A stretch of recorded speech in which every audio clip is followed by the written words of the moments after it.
Sabboontuun talaa boontuu koo siin irraanfadhu si arguu dhabuu keessi koo gammachuu hin qabu.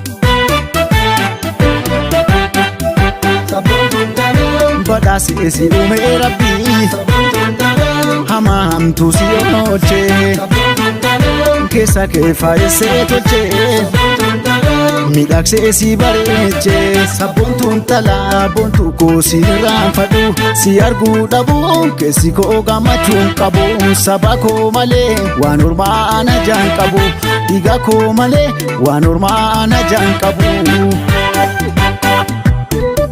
Faayatoo qalloo lokotoo tamudhii sonsaa dukkanamsitaa keessa kooti ibsituu qorsaa himaltuu karaa ganna waa beenin ceesisu si fudhee badaa ormi naannoo nan teessisu.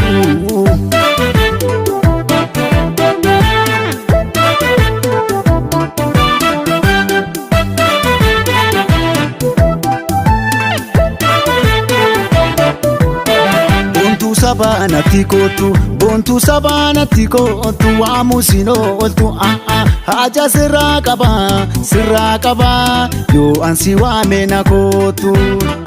Aadaa fafaan kan abbaa kiyyaa maaloo jabeessa lammeen biyyaa waa yaadannaa kan ormaa gahee qabsoo meeqaan kan asiin gahee akka kileefa baabee durii yaadaan ilaali waliin turii faayaan bareedde faayoon talaa ati anaan ani siin tolaa. Dacha fatteeloo shagaattiraan bareedni kee adda waan biraa moonaalisaa si fakkeessisaa anami orma kajeelchisaa. Si kajeelanii bareedaaf si kajeelanii na jalaa si haleelanii na jalaa si haleelanii na jalaa si haleelanii na jalaa si haleelanii.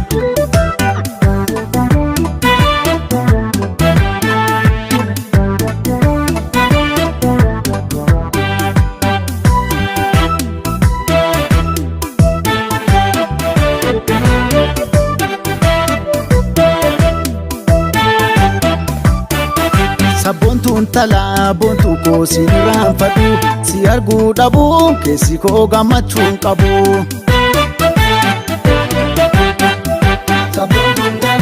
Badhaasi esi uumee rabbii hamaa hamtuu si oolchee keessa kee faayessee tolchee miidhagsee si bareechee. Sabboontuun talaa boontuu koo siin irraanfadhu si arguu dhabuu keessi koo gammachuu hin qabu. Saba koo malee waan ormaa ana jaan qabu dhiiga koo malee waan ormaa ana jaan qabu. Faayatoo qalloo lokotoo tamudhii sonsaa dukkanamsitaa keessa kooti ibsituu qorsaa himaltuu karaa ganna waa beenin ceesisu si fudhee badaa ormi naannoo nan teessisu.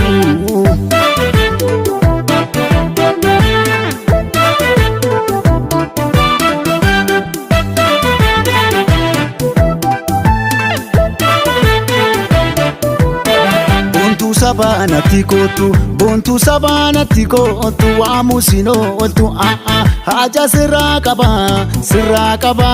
yoo ansi waame na kootu.